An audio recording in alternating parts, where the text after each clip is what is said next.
السلام علیکم ورحمۃ اللہ وبرکاتہ۔ ساتھیو، آج ہم قصص النبیین جز اول کا چوتھا سبق پڑھیں گے اور اس کے الفاظ معانی والی ویڈیو بھی اپلوڈ ہو چکی ہے۔ اگر کسی بھائی نے الفاظ معانی نہیں دیکھے ہیں تو وہ ویڈیو دیکھ لے تاکہ سبق سمجھنا آسان ہو جائے۔ ابراہیم یکسر الاصنام، ابراہیم علیہ السلام بتوں کو توڑتے ہیں۔ وجاء یوم عید، اور عید کا دن آیا۔ ففرح الناس، تو لوگ خوش ہو گئے۔ وخرج الناس للعید، لوگ عید کے لیے نکل گئے۔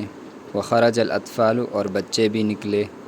وخرج والد ابراہیم، ابراہیم علیہ السلام کے والد بھی نکلے۔ وقال لابراہیم، اور ابراہیم علیہ السلام سے کہا انہوں نے، الا تخرج معنا، کیا آپ ہمارے ساتھ نہیں نکلیں گے؟ قال ابراہیم، ابراہیم علیہ السلام نے کہا، انا سقیم، میں بیمار ہوں۔ وذهب الناس، اور لوگ چلے گئے۔ وبقي ابراہیم فی البیت، اور ابراہیم علیہ السلام گھر میں باقی رہ گئے۔ وجاء ابراہیم الی الاصنام، اور ابراہیم علیہ السلام بتوں کے پاس آئے۔ وقال للاصنام، اور بتوں سے کہا، الا تتکلمون، کیا آپ بات نہیں کرتے ہیں؟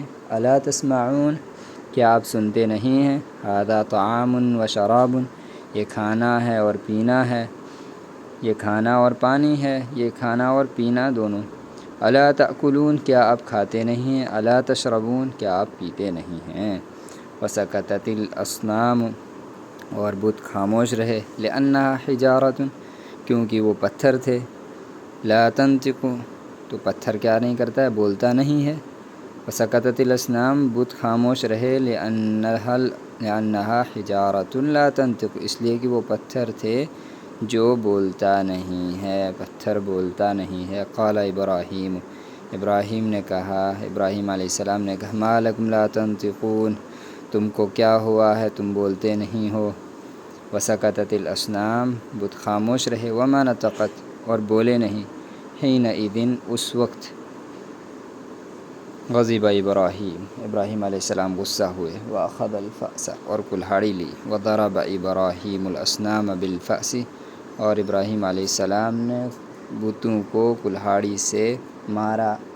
وکسر الاصنام، اور بتوں کو توڑ دیا۔ وترک ابراہیم الصنم الاکبر، اور ابراہیم علیہ السلام نے بڑے بت کو چھوڑ دیا۔